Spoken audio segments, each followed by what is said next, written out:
Hello, everyone. My name is Todd Wall, and welcome to Communication Makeover, where we believe that intentional communication will lead to the breakthrough that you're looking for, both in your business and in your life.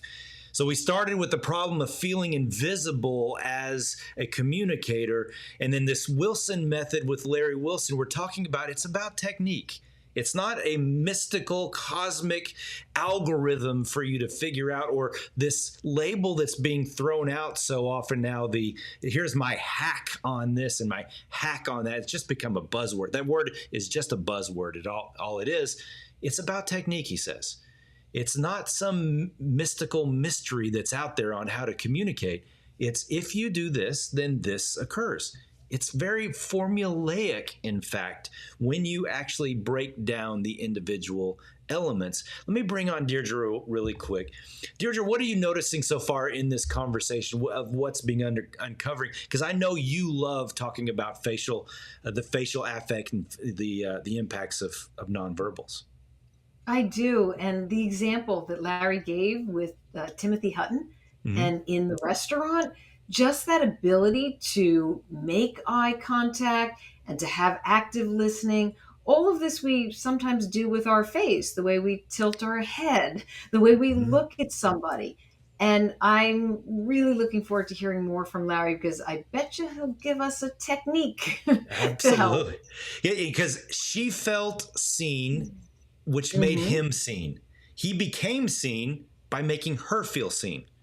So Exactly. I love that, just the reciprocal nature of that. If you want to be visible, make other people feel visible. So all right, let's jump right into it. Here we go, Deirdre. Larry, I'm enjoying this conversation so much. This connection is strong. Todd was just saying to make somebody feel seen, you feel seen, that's the connection. I bet there's a facial affect technique that you could share with us. Maybe just one. Sure. I'll give you a very simple one. After all, this is communication makeover. So let's do a makeover with your audience right now. They can Excellent. all do this. And I don't know if you ever solicit them sending you videos or things, but they might send you some really interesting stuff after they've been practicing this. This was, I should tell you, this particular skill was invented by my 4-year-old son. And it is the exercise we call Eggs Benedict.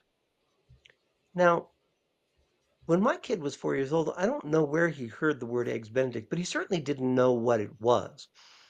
But we would play this game where he would stand in front of the bathroom mirror and I would suggest different feelings or emotions. And then he would say the words Eggs Benedict with that particular emotion. Now, this was so mind-blowing for me, also hilarious, but because I'd mentioned before, the Academy Award-winning actor Carl Malden told me almost the exact same idea. He said, "You have to learn your material so well that you don't think about it. If you're using the words eggs Benedict, there's nothing to think about. It's just almost like nonsense syllables." But what I would suggest to your people watching this, get a few note cards or post-it notes or something and write half a dozen different emotions or states of mind, uh, angry, happy, um, uh, love sodden, um, surprised, suspicious, all these different things. Then shuffle those up. Now, I can't emphasize enough, I would definitely record yourself on your phone doing this exercise because the results will blow your mind. Just shuffle those up and take one at random. And whatever one you come up, you're going to say Eggs Benedict, but embodying that. So when my 4-year-old, when I'd say to him, suspicious, and he'd go, Eggs Benedict. And well, I'm like you, Deirdre. I've I fallen down love on the floor it. laughing. And then I'd say, um, delirious with joy. And he'd say, Eggs Benedict. And then I'd say, filled with rage. And he'd say, Eggs Benedict. Right. Well, it was only years later I realized how brilliant this was on his part because it allows us to experiment.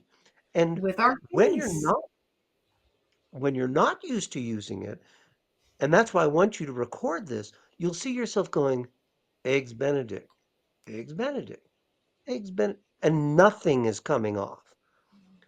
I want you to let these feelings come through your facial affect.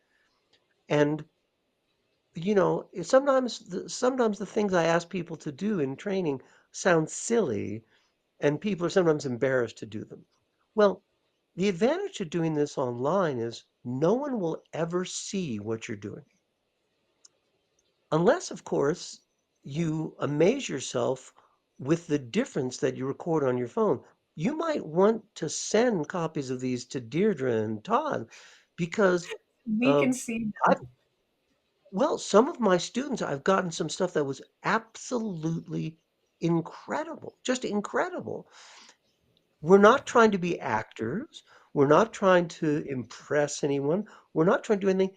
We're trying to use our faces and all these muscles that we have in our faces, in our mouths and lips and cheeks and eyes and all. I know that you, Deirdre, have studied this stuff intensely. So because I know you referenced earlier micro expressions, Yes. and these are real. These are very, very real. We get so much information semiotically. It's very much like a fire hose of information coming at us. And it may be something as small as just a squint. Or I'll tell you, I'll tell you something else. I hope I don't run too long for you here. For years I've worked in casinos as a performer. And so I only work like an hour a night, so I had plenty of free time. So I would spend that time frequently at the poker table playing poker. And I was playing poker with people who were so much better than me. And they just sort of, I think they took pity on me. And frequently they would, pull me aside and they go, "You really don't get what's going on." I go, "Yes, I do." And they go, "No, you really don't." And they would give me some pointers, and my game got much better, improved. Technique, just practicing, got better. And there was a guy that I won't name which casino it is in Las Vegas, but a very big famous casino, who played a lot of poker there. And I was told, I don't know if this is true, but I was told that he was an FBI uh, interrogator. I can only tell you anyway. And he sort of buttoned down. He's always in a suit and tie. Anyway, one night I was at a table he was playing at, and there was a gigantic thing going on. And he got into a raising war in a hand with another player, and there was stacks of chips in the middle of the table, and everyone else had dropped out. And the very final bet, it was Texas Hold'em, his opponent pushed all his chips in. And this guy who supposedly was an FBI interrogator looked at him and said, "Wow," and just started talking to him for what seemed like a long time. Now, maybe it was a minute and a half, but it sure seemed like a long time. And then finally, the FBI guy said, "Okay, I call," and pushed his money in, and the other guy Went threw his all in. hand away. Right. The other guy forfeited his hand. Clearly, he was bluffing. And the FBI guy won this huge Was pot. And when he reading got up his from the face. table, well, I wanted to find out what the heck had gone. So I chased after him and said, "You have to tell me what," he said. "You didn't see what happened?" I said, "No, I didn't see anything." He said, I just kept talking, trying to get him to smile. I said, "You did?" He goes, "Yeah." He said, "An authentic smile is symmetrical. It's even." Right. He said, "When people try to smile, it's asymmetrical. It's kind of It's lopsided and weird." incongruent. Or one side goes up quicker than the other side. Yes, And you exactly. can see it. And He said, I was trying to get that guy to smile, and then I got this horrible lopsided smile from him, so I knew he was lying. He was bluffing.